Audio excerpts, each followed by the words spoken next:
지금부터 그러면 세션 4를 시작하겠습니다. 저는 애트리의 방송통신융합연구부문 소장 이호진입니다. 이번 세션 4의 좌장이고요.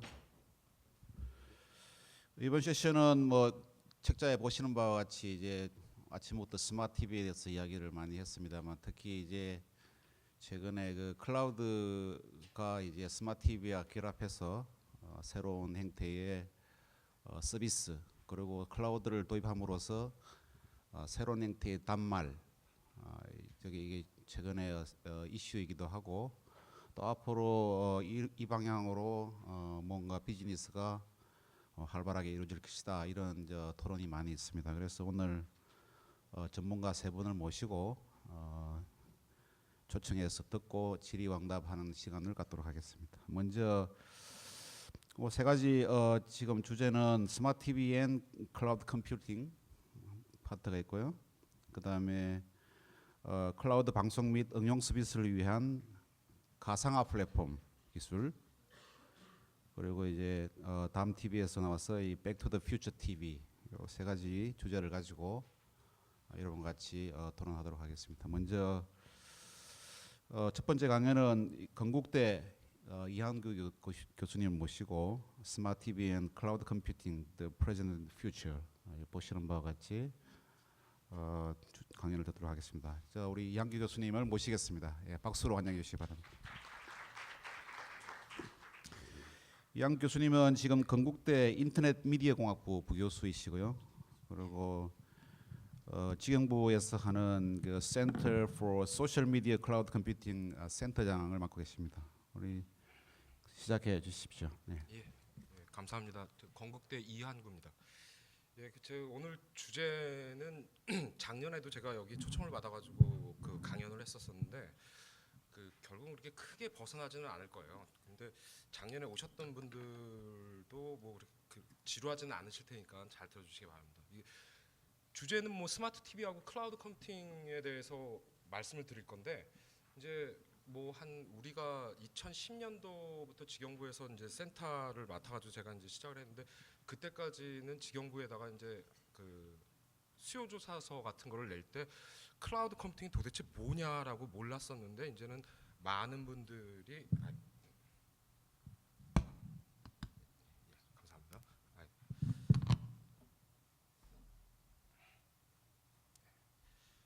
많은 분들이 이제 클라우드 컴퓨팅에 대해서는 이제 잘 아실 거고, 그다음에 지금 근데 아쉽게도 우리나라에서 이제 클라우드 컴퓨팅을 이용을 해가지고 활발하게 활동을 하는 회사들이 생각보다 적습니다. 그래가지고 오늘 뭐 40분 강연에서 마지막에 슬라이드 몇 개가 키포인트라고 생각을 하시고, 이제 첫 번째는 이제 현재 우리가 접하고 있는 클라우드 컴퓨팅들이 어떤 것들이 있는지 좀 보시고, 그다음에 그게 스마트 TV하고 어떻게 될지를 좀 상상을 해보시면 될 겁니다. 왜 그러냐면 저는 그 전공은 그 컴퓨터 사이언스를 전공을 했고, 그다음에 스마트 TV 쪽으로는 이제 집에서 즐겨하면서 삼성 스마트 TV를 현빈이 군대 가기 전에 찍었던 거 있죠, 광고. 그거를 가지고 있는데 그냥 사용하고 그냥 즐겁게 집에서 이제 우리 아이들하고 이제 사용을 하는 게 이제 대부분이죠. 근데 스마트 TV나 이제 스마트 디바이스들이, 그러니까 저는 이제 클라우드 컴퓨팅을 하다 보니까 이제 결국은 스마트 디바이스로 해가지고 하나로 이제 통합이 될 텐데, 꼭 스마트 TV라고 생각을 하지 마시고 이제 패드라든지 아이폰이라든지 안드로이드고 갤럭시라든지 걔네들의 역할이 이제 그 스마트 TV조차도 이제 그 스마트 디바이스 쪽으로 한 뭉뚱그리로 이제 모일 테니까 그거에 대해서 그런 쪽으로 좀 생각을 해주십시오. 그래서 우리가 왜 클라우드 컴퓨팅을 일단 기본적으로 해야 되냐? 스마트 TV만 딱 걸어놓고 인터넷이 없으면 그냥 옛날 TV하고 똑같죠. 뭐 그냥 얇아지고, 그다음에 화면 좀 좋아지고, 그다음에 뭐 여러 개 뭐 그거 다음에는 특히 뭐 별거 없을 거예요. 뭐 간단한 게임을 한다든지. 근데 다른 것들을 인터넷 없이는 뭘 할 수가 없죠. 그래서 이제 결국은 이제 클라우드 컴퓨팅이 베이스가 된 다음에 그 위에서 이제 스마트 TV라든지 스마트 디바이스들이 연결돼서 어떻게 잘 활용을 하고 어플리케이션들을 잘 만들어 가지고 어떻게 부를 창출을 할지, 그런 것들에 대해서 좀 고민을 해보겠습니다. 이건 그냥 간단한 그림인데 굉장히 의미가 있는 그림이라고 생각을 해요. 이 맨 밑에 이제 메인 프레임에서부터 시작을 해가지고 이제 퍼스널 컴퓨터까지 나와서 클라이언트 앤 서버 모델이 나온 게 이제 한 1970년대에서 80년대로 돌아가는데 갑자기 인터넷이 나오죠. 근데 잘 아시겠지만 이제 80년대에 저는 학교를 다니면서 이제 그 교수님들이 더 이상 뭐 네트워크 같은 거는 할 게 없다라고 아주 딱 잘라서 말씀을 하셨어요. 그다음에 AI 같은 경우도 굉장히 그때 인기가 막 시작이 되니까 이제 AI 같은 걸 좀 해야지 그러면서 그렇게 하셨는데 갑자기 냉전이 그 종식이 되면서 이제 그 미국에 있는 교수님들이 그러니까 미국이나 영국이나 하여간 유럽에 있는 교수님들이 갑자기 이제 그 특히 분산 컴퓨팅이나 패러럴 컴퓨팅을 하시던 분들이 그 나라에서 그 연구 펀딩이 딱 끊깁니다. 그러면서 이제 돌파구를 찾아야 되는데 이제 연구를 해야 되는데 그러니까 그 전까지는 탄도미사일 날리고 뭐 그런 것들을 그 병렬 컴퓨터를 이용을 해가지고 하면서 아주 쉽게 연구 펀딩을 NSF 같은 데서 받았는데 이제 DoD나 그런데 이제 그 딱 끊겨버리니까 이제 자구책들이 마련되기 시작한 게 이제 인터넷이죠. 인터넷이라는 아이디어는 뭐 2차 세계대전 전부터들 나오곤 있었는데 이게 과연 필요하나라고들 많이 고민을 했는데 이제 그러면서 이제 올라가면서 웹 서비스들 그다음에 그 2000년대 초반에 우리나라에서도 각광을 받았죠. 근데 그리드 컴퓨팅 같은 것들이 이제 교수님들이 연구를 하시기 시작합니다.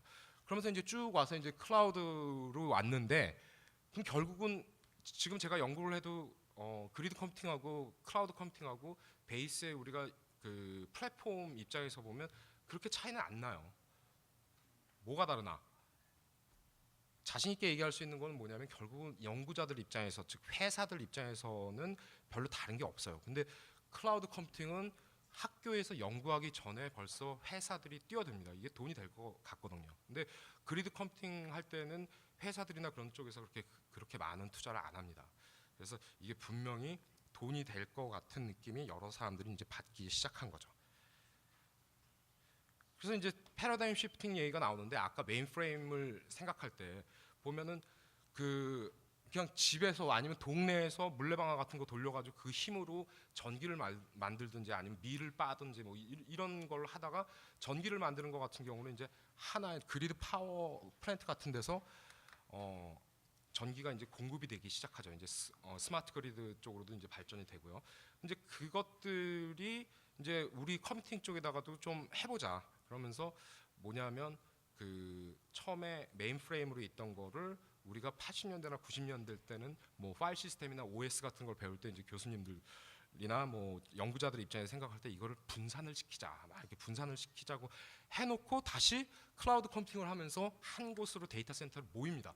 그럼 뭐 그때 교수님들이 틀린 건 아니죠. 뭐 20년 후에, 30년 후에를 어떻게 미리 볼까요? 그때 아이디어는 한 곳에다 모아놓으면 박살이 나면 큰일 난다.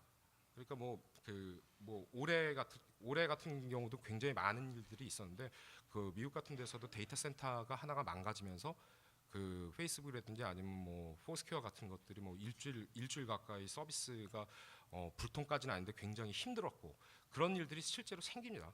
그러니까 이거는 결국 근데 그 클라우드 컴퓨팅을 그 서비스해주는 인프라 해주는 사람들 입장에서는 큰 고민거리예요. 왜 그러냐면 그 백업을 하나를 만들어 가지고 데이터 센터에다가 딴 데이터 센터에다 만들면서 그러면 그 서비스 할 때 비용이 거의 2배로 발생을 하고 있기 때문에 지금 그 클라우드 컴퓨팅이 조금 힘들어하고 있는 부분들이 그 서비스 프로바이더들 입장에서 이제 백업들 문제 때문에 그리고 일이 뭐 예를 들어서 재작년인가 한국에서 굉장히 추울 때 시티은행 센터가 동파가 됐어요. 혹시 기억나시는 분들 있을 텐데 저도 메인 크레딧 카드를 시티은행 걸로 쓰는데 그게 아주 그러니까 막 굉장히 불편해졌죠. 그러니까 그것들은 그러니까 클라우드 컴퓨팅 입장에서 봤을 때 만약에 데이터 센터가 망가졌을 때 이거를 어떻게 빨리 복구를 할 것인가에 대한 고민들이 할 것들이 굉장히 많죠. 방금 얘기 드린 것처럼 그냥 딱 보면 유저 입장에서는 굉장히 달라졌는데 컴퍼니 입장에서는 그냥 그리드 컴퓨팅이나 분산 컴퓨팅 입장이나 똑같아요. 그냥 온디맨드로 IT 인프라스트럭처 같은 것들을 주고 그다음에 그 서비스를 하는데 뭐냐 유저들이 원하는 어플리케이션들을 자기네들 그 인프라에서 돌려서 그의 결과를 뭐 가상화를 하던 아니면 구글 같이 가상화를 전혀 안 해가지고 서비스를 하던 간에 회사 입장에서는 틀려진 게 별로 없어요. 근데 이게 분명히 스마트 기기들하고 딱 뭉치면서 아주 굉장한 시너지 효과가 있죠. 그래서 유저들 입장에서는 뭐 휘황찬란하게 나와 있는데 뭐 가상화된 인프라고 뭐 플랫폼 서비스 뭐 이런데 유저들 입장에서는 깜짝 놀란 거죠. 2006년에 옛날에 그 스티브 잡스가 아이폰 3를 처음 들고 나왔을 때 이렇게 혹시 동영상을 보거나 하니까 기억나시는 분들이 있을 텐데 이렇게 쫙 열 때 그 저는 그냥 깜짝 놀랐거든요. 저도 야 저게 스마트폰이라고는 안 하고 그때는 그냥 핸드폰이 이제 저렇게까지 진화가 됐구나라는 생각을 했는데 이제 할 것들은 굉장히 많을 겁니다. 뭐 제가 뭐 미래를 점칠 수 있는 능력까지는 안 되는데 할 것들은 굉장히 많아요. 그리고 우리나라에서 꼭 해야 될 것들이 굉장히 많습니다. 뭐 아시는 대로 클라우드 컴퓨팅은 가트너에서 이제 10대 IT 테크놀로지에서 이제 거의 넘버 원을 계속 차지를 하고 있고 이제 아마 몇 년 후에는 아마 클라우드 컴퓨팅 자체가 이쪽에서 빠질 것 같아요. 왜 그러냐면 가장 베이스로 돼 있는 거니까 뭐 굳이 클라우드 컴퓨팅을 맨 앞에다 둘 필요는 없을 것 같습니다. 이것들이 뭐 거의 보면은 산호세 같은데 몰려져 있는 미국에서의 클라우드 컴퓨팅을 하고 있는 서비스를 하고 있는 그 다음에 플랫폼을 서비스하고 인프라스트럭처를 서비스하는 회사들이에요. 거의 뭐 그 구글이나 그 애플 쪽에 가까이 모여 있다고 보면 되겠죠. 그러니까 얼만큼 콩고물이 많이 떨어지겠어요. 그다음에 가장 내가 지금 그 우리나라가 해야 되는 게 이제 넷플릭스 같은 모델로 우리나라가 좀 가야 된다고 얘기를 할 텐데 이따가 한번 또 더 얘기를 하겠습니다. 그다음에 이것들은 아주 유명한 뭐 뉴욕 타임스 예인데 100년이 넘는 그 자기네들의 그 기사들을 PDF 파일로 바꾸려고 그랬더니 뭐 컨설팅 회사들마다 말이 달라요. 뭐 3개월에 뭐 6 밀리언, 10 밀리언, 뭐 6개월에 뭐 몇 밀리언 뭐 이런 식으로 컨설팅이 나오는데 엔지니어들끼리 좀 해봤더니 야후에서 만든 자바 버전의 그 하드비인데 그걸 좀 써볼까? 그리고 테스트 좀 해보고 했더니 그것도 그 아마존에다가 자기네들 백업들 다 그 데이터들 올려놓고 S3예요. 그다음에 EC2 같은 애들로 이용을 해가지고 자기네들이 그냥 간단하게 만들어서 컨버팅을 해봤더니 아이고 아마존에다가 준 돈은 1,500불이 안 됩니다. 사용료가 그것만 한 걸로.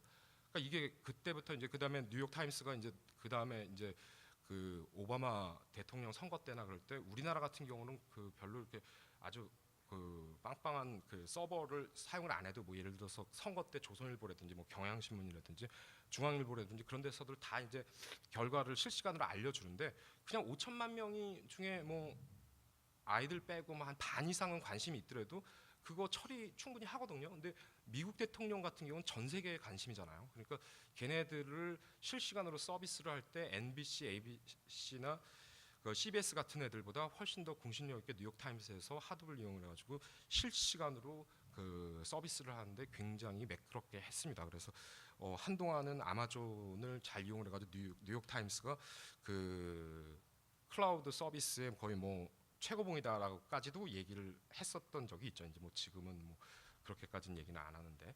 그러면 이제 현재 클라우드 컴퓨팅을 볼까요?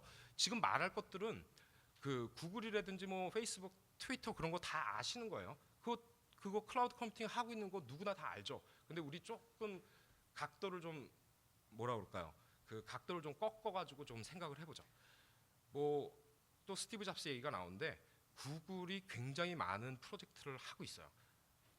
뭐 지메일부터 시작을 해가지고 가장 세계에서 가장 큰 뭐 그 클라우드를 이용한 메일이겠죠. 그다음에 뭐 구글 닥스라든지 너무너무 많은 프로젝트가 있는데 스티브 잡스 입장에서도 봐도 야 너네 너무 많은 프로젝트를 하고 있다. 좀 줄여라라고 조언을 했는데 구글이 그렇다고 못난 회사는 아니죠. 근데 했는데 구글은 계속 밀고 나갑니다. 그리고 R&D 쪽으로도 굉장히 많은 돈을 투자를 하고 있으면서 굉장히 하고 있는데 이따가 말씀드릴 건데 그 구글 플러스 같은 경우는 애초에 생각보다 좀 태생적으로 조금 문제가 있죠. 왜 그러냐면 페이스북이라든지 트위터의 장점을 뽑아가지고 만들어보자 했는데 그게 조금 삐걱거리면서 지금 많은 사람들이 서비스에 들어와 있질 않아요. 그러니까 여기서 구글 플러스 쓰시는 분들이 과연 몇 명이 있을지도 좀 궁금한데 저도 뭐 가입만 했고 몇 번 하다가 이게 도대체 서클이 뭔지 개념도 헷갈리고 그러고 그다음에 그거 이상 뭐 할 게 별로 없어요. 그렇죠. 요즘 사람들은 굉장히 많은 걸 원하는데 구글도 잠깐 뭐 원숭이가 나무에서 떨어지듯이 떨어질 수도 있다라는 거를 좀 보여주고 있습니다. 모든 걸 다 클라우드 위에다가 올리는 것도 좋긴 한데 그렇다고 이제 그 너무 태생적으로 페이스북을 좀 앞서가겠다 아니면 최소한 경쟁을 하겠다라고 해서 구글에서 만든 것들이 별로 이제 효과를 못 보죠. 그 외에 성공한 것도 많지만 실패한 프로젝트들도 굉장히 많죠. 그러니까 그래서 구글 같은 경우는 지금 뭐 하여간 너무 많은 프로젝트를 하고 있다. 클라우드에 관련돼서 한쪽에다 집중을 못하고 너무 많은 걸 하고 있다. 아주 굉장히 저한테는 도움이 되는 구글이 굉장히 도움이 되죠. 아마존이나 그런 것들이 저희들 연구하는데 굉장히 도움이 되는데 반면에는 좀 실패한 프로젝트들 때문에 그 명예가 조금 흠집이 가고 있다라고 좀 얘기를 하고 싶어요. 그다음에 아마존 같은 경우는 뭐 얘네들이 처음에 90년대 중반 이럴 때 이제 그 처음으로 그 뭐죠? 북스토어를 인터넷에다 만듭니다. 그래서 자기네들이 모토로 하는 거는 디지털 디파트먼트 스토어를 만드는 게 아주 최고의 목표였대요. 근데 뒤에 뭐가 붙냐면 인더 코너라고 붙습니다. 그러니까 저기 인터넷 어딘가의 코너에서 우리는 그냥 반센노블이나 그런 애들 잘 나가고 있으니까 우리는 좀 텍스트북이라든지 그런 것 쪽으로 해가지고 북스토어를 해가지고 좀 해보겠다라고 하면서 뭐 디비전도 하나밖에 없었죠. 뭐 북스토어였어요. 근데 이게 시간이 지나면서 가다 보니까 지금 16개 정도의 그 디비전이 생기고 카테고리가 생깁니다. 그래가지고 거의 뭐 인공위성조차도 살 수 있다라고는 좀 거짓말 좀 보태서요. 그 정도로 완전히 풀 디파트먼트 스토어가 됐죠. 그러면서 이제 얘네들이 항상 이제 컨슈머가 그러니까 즉 사람들이 유저들이 뭘 생각하는지에 대해서 관심을 갖고 그다음에 뭐 다 잘 아시겠지만 클라우드 컴퓨팅의 가장 최초의 모태를 만든 게 아마존이라고 생각을 하시면 될 거예요. 왜냐하면 이게 뭐 마더스데이하고 땡스기빙 데이하고 크리스마스 딱 지나면 그 많이 들어오던 사람들이 싹 없어지거든요. 딱 1년에 3일. 뭐 그 앞으로 좀 생각하면 뭐 길게 잡아가지고 1년에 15일을 위해서 그 서버들을 엄청나게 증설을 해야 돼요. 근데 이게 딱 그날만 끝나면은 뭐 썸을 빠지듯이 쫙 빠져버리니까 그러면 이 인프라들을 어떻게 할 거냐. 그래가지고 이걸 CPU나 그런 컴퓨팅 파워들을 그 분당 얼마에 빌려주자. 네트워크를 이용해서 그다음에 스토리지를 얼마에 뭐 1테라당 아니면 1기가당 얼마에 빌려 쓰게 하자라는 처음에는 말도 안 되는 아이디어였는데 그 미국 그 지금 가봐도 인터넷 별로 썩 좋지가 않잖아요. 근데 그 서비스가 굉장히 스테이블하게 돌아가는 장점들이 있죠. 그래서 하여간 아마존이 거의 그 페이스북이 막 크기 전까지는 매출도 구글 다음으로 그다음에 애플 뭐 물론 애플이 있지만 근데 그 클라우드 컴퓨팅을 하는 회사들 중에서는 이제 페이스북에 좀 역전을 당하긴 했는데 그 굉장히 잘 나가고 있었죠. 그다음에 이거 같은 경우는 실크 같은 경우는 굉장히 굿 아이디어인 것 같아요. 옛날에 제가 그 닷컴 버블이 한참 뜰 때 괜히 공부하다가 아 이거 아닌데 그러면서 그냥 어디 회사 가서 일이나 할까라는 생각에 그 시라큐스에 있었는데 뉴욕에서 면접을 한번 했어요. 근데 그 사장님이 말도 안 되는 난 당연히 생각은 했는데 대답은 못 했는데 가장 좋은 컴퓨터를 만들면 뭐 어떻게 해야 되겠어요? 그런데 그냥 상상에 맡기겠다고 대답을 마음대로 하라고 했는데 사장님이 원하는 답은 뭐였냐면 그거죠.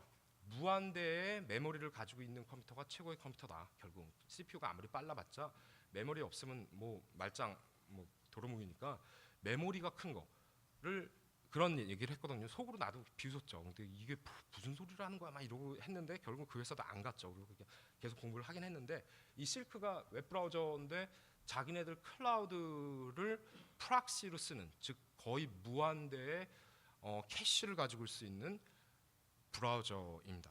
그래서 이게 아직 사람들한테 이제 그 완전히 오픈된 것도 아니고 그러니까 이게 굉장히 뭐라 그럴까 아이디어는 좋죠. 이 친구들이 하여간 생각들은 잘합니다. 그다음에 넷플릭스가 이제 드디어 왔네요. 여기에서 이제 할 얘기가 굉장히 많은데 그 90년대 초반에 유학을 딱 갔더니 집에 요만한 택배로 비디오 테이프만한 게 날라와요. 그때 이름은 넷플릭스는 아니었는데 뭔가 궁금해가지고 딱 뜯어봤더니 그 비디오가 뭐가 나왔냐면 그 여름에 그 주라식 파크하고 그 클리프행어가 최고의 인기의 영화인데 클리프행어가 왔어요. 이게 웬 떡이냐고 일단 봤죠. 그러고 봤더니 거기 종이가 있는데 깨알 같은 글씨로 써 있는데 당신이 이걸 오픈하는 순간 우리하고 계약이 됐으니까 20불을 보내면 1년에 거의 당신이 원하는 만큼 대신 한 번 보낼 때 비디오 테이프 하나씩 원하는 만큼 볼 수 있다. 굉장히 굿딜이죠. 그때도 블랙버스터들이 있는데 뭐 2불 50 정도 했던 기억이 나는데, 근데 블랙버스터 같은 애들이 그 조금 뭐로 돈을 버냐면 잘 아시겠지만 그 레이 차지로 벌어요. 결국은 2불 50 가지고 뭘 하겠어요. 근데 사람들이 무슨 비디오 테이프 빌렸다가 까먹고 리턴을 안 한다든지 모르고 여행 갔다가 아니면 한국 갔다 와가지고 보면 이게 뭐 거의 무슨 그 3일씩 해가지고 하는 거니까 250g 한국 갔다 오면 거의 뭐 몇십 불이 돼 있고 뭐 이럽니다. 근데 얘네들은 비디오를 그냥 나한테 보내주고 내가 본 다음에 그 동봉한 봉투에다가 다시 보내주고 내가 원하는 거 다시 체크해가지고 보내주면 계속 그게 킵고잉 되고 있는 거예요. 그다가 이제 디지털하고 인터넷이 좀 발전을 하다 보니까 얘네들이 DVD로 보냅니다. 그 다음에 좀 있다가 DVD 인크립션 같은 걸 해버리니까 뭐 3일 보고 나면 더 이상 못 보게 뭐 이런 식으로 되죠. 그다가 인터넷이 발전을 하고 그 다음에 컨텐츠들이 많아지니까 이 컴캐스트 같은 거라든지 미라맥스, 컴캐스트는 미국에서 가장 큰 그 케이블 회사, 그 뭐 디스커버리라든지 MBC 뭐 많죠. 페이스북도 있고 뭐 스타즈도 있고 미라맥스도 있는데 이런 애들한테 컨텐츠를 받습니다. 드림웍스도 있네요. 컨텐츠를 받았어요. 그 전까지. 그러니까 그걸로 컨텐츠를 가지고 딜리버리를 우편 포스탈 메일로 보내주고 받고 해가지고 레이 차지 없이. 그런데 그때까지는 그거의 파워를 몰랐는데 이게 점점 가면서 스트리밍 기술이 좋아지고 그러다 보니까 블랙버스터 어떻게 했죠? 없어졌죠. 책방도 다 망했는데 결국은 이게 클라우드 위에서 아마존 위에서 하고 있습니다. 근데 얘네들이 요새 좀 주식이 좀 빠지고 있는데 저는 제 생각에는 이따가도 한번 강조를 할 텐데 우리나라가 좀 쫓아가야 될 방향인 것 같아요. 제가 그 여러 그 컨텐츠를 가지고 있는 그 회사들하고 접촉을 좀 해보고 하는데 그 제일 그분들이 겁내하는 거는 컨텐츠들이 그냥 한번 풀어졌다가 다 카피해가지고 쓰면 어떡하냐. 뭐 굿 다운로드보다 하여간 나쁜 사람들이 조금 더 많죠. 저도 불법을 가끔 보긴 하지만 요새는 웬만하면 돈 주고 다 보는데 불법을 다운 받은 적도 있고 그 다음에 많은 분들이 불법으로 다운을 받아가지고 영화를 볼 거예요. 분명히. 근데 그런 걱정을 합니다. 근데 지금 내 생각에는 만약에 뭐 예를 들어서 웹하드 같은 데서 무슨 내가 어떤 영화를 볼 때 뭐 1,000원이다. 그러면은 부담 없는 사람들도 있겠지만 부담이 되는 사람들도 분명히 있어요. 제 생각에는 500원 정도 이하로 떨어지면 이제 사람들이 생각보다 많이 볼 겁니다. 케이블 TV에서는 한 4,000원 하나요? 그럴 거예요. 근데 그거 많이들 보니까요. 편하게 볼 수가 있으니까. 이거를 인터넷에서 언제 어디서든지 볼 수가 있다. 당연히 스마트 TV에서 당연히 볼 수 있고 스마트 TV에서 제가 요즘에 연구하는 분야인데 엔스크린 쪽으로 하는 것 중에 스마트 TV에서 보다가 화장실 가서 아이패드에서 보다가 그 다음에 어디 가다가 지하철에서 본다든지 그 본 것들을 다 연결돼 가지고 볼 수 있게끔 그렇게 하는 것들이 스마트 TV 연구를 한 쪽에서도 굉장히 좀 많이 하셔야 될 테니까 그래서 이거는 다시 이따가 돌아와 가지고 이 얘기를 하겠습니다. 그리고 뭐 페이스북 같은 경우는 페이스북 같은 경우는 또 하나만 또 말씀을 드릴게요. 페이스북이 나는 너무너무 좋은 것 중에 하나가 그 뭐라 그럴까요? 얘기가 좀 길어졌네요. 10분이 남았다고 저희 얘기를 하는데 좀 빨리 하겠습니다. 얘네들이 경량 플랫폼이에요. 그러니까 누구든지 와가지고 들어와가지고 놀 수 있는 장소잖아요. 거기서 갬블링하는 사람들도 있고 이메일을 보내는 사람들도 있고 아니면 그냥 뭐 화투를 친다든지 아니면 카드를 한다든지 그 다음에 뭐 친구 사진을 본다든지 너무너무 많은 거를 할 수가 있거든요. 왜? API를 다 오픈을 해놨어요. 자기네들은 기본적인 것만 그 네트워크, 소셜 네트워크만 연결을 해준 다음에 그 안에 모든 회사들이 API를 이용을 해가지고 누구든지 들어와가지고 서비스를 할 수가 있거든요. 광고뿐만 아니라. 그래서 그게 굉장히 장점이에요. 근데 이 부분을 우리가 조금 기억을 하고 있죠. 트위터도 마찬가지입니다. 트위터도 경량 플랫폼으로 해서 언제 이게 꼭 트위터하고 TV, 스마트 TV에서 트위터를 한다는 생각을 하지 마시고 또 거꾸로 트위터 입장에서 그 위에서 스마트 TV의 컨텐츠들을 어떻게 활용을 해볼까라는 생각도 좀 해볼 필요가 있는 것 같아요. 그다음에 뭐 아이클라우드라든지 이런 것들은 그다음 미국에서의 그 클라우드 서비스 같은 것들은 시간 관계상 이거는 저희 그 연구센터에서 하고 있는 거에 아키텍처를 좀 그려봤습니다. 이건 좀 참고를 하십시오. 뭐 저희들도 아마존에서 그 화이트 페이퍼 나온 거를 참고를 해가지고 만든 거니까 뭐 굉장히 도움은 되실 거라고 생각을 합니다. 그다음에 이제 그 이거는 지금 원천 과제로 저희들이 하고 있는 건데 아까 말씀드린 것처럼 그 가온이 주관으로 해가지고 저희 그 건대하고 그다음에 그 전자부품연구원에서 하고 있는 건데 우리가 그 서비스를 할 때 집에서 그 스마트 디바이스들을 이용을 해가지고 프라이빗 클라우드하고 홈 클라우드하고 그 퍼블릭 클라우드하고 잘 연동을 시켜서 어떻게 컨텐츠를 그 잘 받을까. 그러니까 옛날에는 그냥 홈 네트워크 하면 집안에서 일만 하고 그다음에 뭐 옛날에 피처폰 같은 걸로 뭐 번호 몇 개 눌러가지고 뭐 카텐을 닫는다든지 뭐 TV를 끈다든지 온도를 맞춘다든지 그런 걸 했는데 당연히 이제 인터넷이 되고 클라우드가 되니까 클라우드 위에다 올려가지고 우리가 홈 네트워크를 좀 해보자. 가상화 서비스를 이용해서 스마트 디바이스들을 잘 이용을 해보자라는 겁니다. 그다음에 이것들은 뭐 매출인데 당연히 맨 위가 뭐 구글이고 뭐 그렇죠. 아까 말씀드린 것대로. 근데 이제 한국에는 뭐가 있냐? 별로 없어요. 당연히 클라우드를 하시는 회사들이 있겠지만 저도 모르는 회사들도 굉장히 많을 거예요. 근데 지금 대표 주자라고 할 수 있는 거는 그냥 인프라를 가지고 있는 뭐 사람들이죠. 뭐 네이버라든지 다음이라든지 그다음에 뭐 좀 창피스럽지만 우리 센터도 놓습니다. 하여간 별거 없어요. 지금 한국에서 하시려고 하는 분들은 많지만 어디부터 해야 될지를 몰라요. 삼성 TV만 해도 물론 그 저희 같이 연구하는 사람들 입장에서는 삼성 TV만 해도 뭐냐 난 저 왜 안드로이드로 안 할까 그랬는데 그 삼성 스마트 TV 쪽 분들이 설명을 해주는데 솔직히 난 잘 이해를 못 하겠어요. 안드로이드로 했다가는 잘못하다가 구글에 먹힐 수도 있다라는 것 같이 들리는데 나는 그걸 개인적으로는 잘 이해를 못 하겠어요. 지금 현재 미국이 뭐 먹스번이라고 생각을 하면 우리가 뭐 당연히 얘가 낮잠 자겠습니까? 절대 안 자요. 그리고 이렇게 좋은 어플리케이션들이나 인프라들이 있어요. 그리고 우리는 별거 없어요. 이거 어떻게 해야 되겠습니까? 뭔가 스포츠카 같은 걸 타가지고 빨리 가야 되는데 우리한테 갤럭시라든지 세계 최고의 스마트 디바이스들이 있습니다. 그 다음에 여기들 보면은 컨텐츠들이 있어요. 한류 컨텐츠들이 있어요. 그거를 왜 이렇게 죽이고 있는지 잘 모르겠습니다. 태국이라든지 필리핀이라든지 중국에 가면 얘네들이 한글을 몰라서 그 KBS라든지 SBS에 직접 와가지고 들어가가지고 보고 돈을 내고 크레딧 카드로 보고 싶은데 한글을 몰라가지고 못하는 거고 이걸 만약에 DVD로 구워가지고 가면은 거기다가 그 캡션까지 붙여가지고 가려면 한 일주일 정도가 걸려요. 이게 거의 20년 전에 미국에서 하던 건데 지금 현재 우리나라 컨텐츠를 그렇게밖에 못 돌려주고 있어요. 그러니까 우리 컨텐츠들을 어떻게 클라우드에 의해서 전 세계 사람들한테 한류가 이렇게까지 뜰 거라고는 아무도 생각을 못했는데 이걸 어떻게 프로바이드를 할까를 좀 굉장히 고민을 해야 될 거예요. 이거는 뭐 좀 삼성계 대부분인데 그 옛날에 삼성에 가서 얘기를 하는 거라 뭐 그 슬라이드를 좀 쓴 겁니다. 다 삼성 거예요. 어쩔 수 없죠. 근데 강조하고 싶은 거 거의 이제 뭐 한 1분 정도만 남았습니다. 강조하고 싶은 거는 경량 플랫폼으를 만들어 가지고 페이스북이나 트위터 같이 가운데에서 여러 가지 뭐 트윗덱도 있고 여러 가지 있죠. 포스퀘어도 있고 얘네들 API를 이용을 해가지고 갖다 붙여가지고 쓸 수 있게 그렇게 하자는 거예요. 그렇게 할 수 있는 게 한 재작년부터 생각을 했었는데 카카오톡이 분명히 할 수 있을 거라고 생각을 했어요.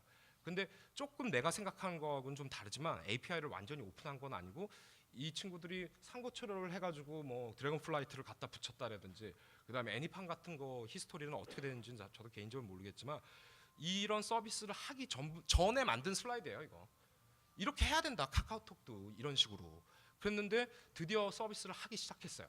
그래서 애니팡을 만들고 드래곤 플라이트를 만든 회사들이 이름조차도 모르던 회사들이 어떻게 됐냐면 매출이 한 달에 몇백억 나게 생겼습니다. 이거 그러니까 서로 같이 돈을 만들 수 있는 거예요. 근데 아직까지는 이 당사자들 카카오톡 당사자들의 서버 문제 때문에 그런지 모르겠는데 하여간 뭔가 고민을 하고 있겠죠. 근데 서버 문제나 그런 것 때문에 그런지 API들을 완전히 오픈을 해가지고 누구나 갖다 붙이는 거는 지금 못 하고 있죠. 그 다음에 안타깝게도 나는 아이폰을 쓰고 있는데 아이폰 같은 경우는 드래곤 플라이트를 그냥 그 게임 센터에서 해야 돼요. 장점은 있죠. 내가 하고 싶을 때 아무데나 할 수 있듯이. 그 다음에 안드로이드에서는 그 카카오톡으로 드래곤 플라이트 같은 경우 연결이 돼서 할 수가 있습니다. 근데 문제는 내 이 아이폰 4가 그렇게 디바이스가 좋은 게 아닌데 지금 나온 갤럭시 S라든지 갤럭시 노트 2는 얘네들하고 같이 연결을 해가지고 하다 보면 분명히 그럴 이유가 없는데 내가 생각할 때 분명히 그럴 이유가 없는데 분명히 뭐 그 안드로이드 위에서 최적화를 못한 이유들 수도 있을 수 있고 네트워크 문제는 절대로 아닌 것 같거든요. 그런 것들을 좀 빨리 풀어야 되겠죠. 이거가 가장 좋습니다. 그러니까 뭐 반지의 제왕이 되고 싶나? 플랫폼의 제왕이 되고 싶다? 그러면 이런 소셜을 가미한 라이트웨이트 경량 플랫폼을 만드는 게 한국이 해야 될 일이라고 생각을 합니다. 페이스북이나 트위터에서 받는 교훈이죠. 그 위에다가 한류 컨텐츠를 올려가지고 스마트 TV가 어떻게 기계적으로 발전을 할지 그런 생각보다 스마트 TV 우리나라 세계 최고잖아요. 근데 이런 얘기를 할 거라고 나는 84년에 내 기억에 이거는 여담인데 일본이 미국한테 경제 자기네 그 무역을 완전히 푼 다음에 그러고 나서 1년 후에 우리나라 기자들이 가서 KBS 9시 뉴스에 나온 기억이 나요. 제가 그 중3이었는데 84년이니까 그때 뭐라고 그랬냐면 왜 미제 안 써요? 다 세금도 낮아졌고 안 쓰냐고 그랬더니 아이 국산이 더 좋은데 왜 써요? 라는 말을 했는데 아 저게 우리나라에 언제 올까 했는데 지금 왔습니다. 언젠지 모르게 냉장고 하면 LG, 그다음에 TV 하면 삼성, 스마트 기기 하면 삼성, 뭐 LG 뭐 마찬가지고 전 세계를 그 주름 잡을 수 있는 힘이 됐거든요. 그러니까 뭐 성능이 안 좋다 그런 거는 고민하지 마시고 컨텐츠들을 잘 관리를 하고 그것들을 어떻게 사용할지를 고민을 해야 되는 거라고 봅니다. 그러니까 이거 뭐 방금 얘기한 건데 결국은 그 카카오톡이라는 거 위해서 그 이 위에서 애니팡이라든지 여러 가지들이 돌릴 수 있거든요. 이런 게임을 넣어도 되고 다른 서비스들 왜 카카오톡은 그냥 이렇게 채팅할 수 있는 문자를 보낼 수 있는 것만 제공을 하고 남들이 갖다 붙여가지고 서로 윈윈할 수 있는 거를 만들면 될 것 같아요. 이거는 좀 읽어보시면 그 도움이 될 텐데 빨리 얘기를 할게요. 구글 플러스의 그 잘못된 게 뭐냐면 스티브 얘기라는 친구가 무슨 일을 했냐면 자기가 실수로 구글 플러스에서 사내 사람들한테 그 메일을 그 메시지를 남긴다는 게 잘못해서 전 세계로 퍼졌어요. 그래서 저도 어렵지 않게 봤는데 이 얘기 아시는 분들 있으실 거예요. 근데 이게 우리가 어떤 플랫폼을 만들지에 대한 고민조차도 안 했고 그다음에 제일 위에 있는 레리부터 맨 위에 있는 리브 워커들 즉 소프트웨어 엔트리 레벨 소프트웨어 엔지니어까지 아무도 자기네 프로젝트를 처음부터 끝까지 이해를 하고 있는 사람들이 없더라. 이해도 안 해놓고 그걸 풀어놨으니 누가 쓰겠어요. 그렇죠? 그런 얘기를 했는데 뭐 사내에서 얘기를 하고 싶었는데 이게 전 세계로 퍼져버려가지고 뭐 본인도 잘못한 건 한데 이게 굉장히 우리들한테 교훈이 되는 거예요. 이거 Is your own dog food이라는 거는 소프트웨어 엔지니어들이나 소프트웨어를 하는 사람들은 누구든지 알아야 되는 건데 이거조차도 안 했거든요. 왜? 야 여기 페이스북이나 그런 애들은 여기 게임도 붙여가지고 잘 하고 있는데 너네 우리 거는 뭐야? 이랬더니 당장 자기네들 협력 그 회사 게임 회사에다 전화해가지고 야 하나 만들어가지고 우리 거에다 붙여줘. 내지는 API 오픈 안 해? 그랬더니 아 오픈은 하나 했는데 사람들이 쓰고 있는 스트리밍을 캐치할 수 있는 그걸 오픈했다고 자랑을 하더래요. 그러니까 뭐 스토커예요, 스토커고 스토커입니까? 그렇죠? 그러니까 애초에 페이스북이 왜 성공한지조차도 모르고 구글 플러스 팀이 만들었다는 얘기를 하고 있는 겁니다. 이 전문을 찾아보세요. 스티브 얘기에 이거를 나는 거기서 좀 끊어온 건데 전문을 읽어보면 결국은 아무도 페이스북이 왜 성공했는지 굉장히 좋은 플랫폼을 만들었으니까 성공했다가 아니라 남들이 뭘 원하는지를 다 생각을 하고 그거에 맞게 경량 플랫폼을 만들고 해서 했는데 구글 플러스는 그렇게 접근을 한 게 아니라는 성토를 하는 거였습니다. 뭐 우리 뭐 다 왔는데 뭐 옛날에 우리 조선 발전을 어떻게 했는지 다 아시죠? 뭐 500원 들고 가가지고 그 로얄 뱅크 오브 그 잉글랜드에서 돈을 빌려옵니다. 그런데 같이 만들었잖아요. 조선소하고 배를 같이 만들었잖아요. 지금 우리도 같이 가면 돼요. 그래서 뭐 예를 들어서 아까 그런 서비스라든지 아까 말씀드린 한류 콘텐츠를 좀 이용을 한다든지 지금 뭐 제가 연구하는 것 중에 하나는 그냥 아예 단말기를 아주 최소화하고 차라리 배터리를 크게 만들어 가지고 다 클라우드를 퍼스널 클라우드라고 해서 이 위에서 내가 원하는 애플리케이션들이 다 돌아간 다음에 그거를 스크린샷으로 스마트 TV에다 그냥 찍어주자 이거죠. 분명히 버튼이 있는데 내가 딱 누른 거는 이 안에서 돌아가는 게 아니라 클라우드로 가서 이 위에서 컴퓨팅이 된 다음에 그 우리 핸드폰 그 스마트 그 폰으로 날라오게. 그 네트워크 어떻게 할 거냐라고 질문을 하신 분들이 있어요. 그러면 아니 그럼 이거 네트워크 걱정해가지고 이거 연구 안 할 수는 없잖아. 그렇죠? 네트워크는 계속 빨라질 테니까. 그러니까 그거에 맞추다 보면 언젠가 미국을 어떻게 따라잡습니까? 그러니까 이런 것들을 스마트 TV뿐만 아니라 스마트 디바이스, 스마트 TV에서도 충분히 쓸 수 있는 얘기예요. 근데 스마트 디바이스에서 우리가 빨리 접근을 해야 되는 방향이라고 생각을 합니다. 이것도 뭐 같은 그림입니다. 그래서 언젠가는 이게 전 세계로 이제 우리의 그 데이터 센터들이 만들어지고, 즉 컨텐츠를 가지고 있는 사람들이 데이터 센터를 만들고 클라우드를 운영을 해가지고 줘야 되겠죠. 분명히 하드웨어를 만드는 사람들보다 하드웨어는 빨리 팔아먹고 나라에 대해 팔아먹고 컨텐츠 관리하는 사람들이 써야 돼요. 그러니까 지금 컨텐츠를 가지고 있는 CJ라든지 뭐 그런 쪽들이 이거 복제당하고 그런 것들을 겁내할 필요는 별로 없을 것 같습니다. 그래서 빨리 우리의 그 한류 그 컨텐츠들을 그 클라우드 위에서 그 사용이 전 세계에서 사용을 했으면 좋겠습니다. 네, 여기까지입니다. 질문 있으시면 질문 부탁드립니다.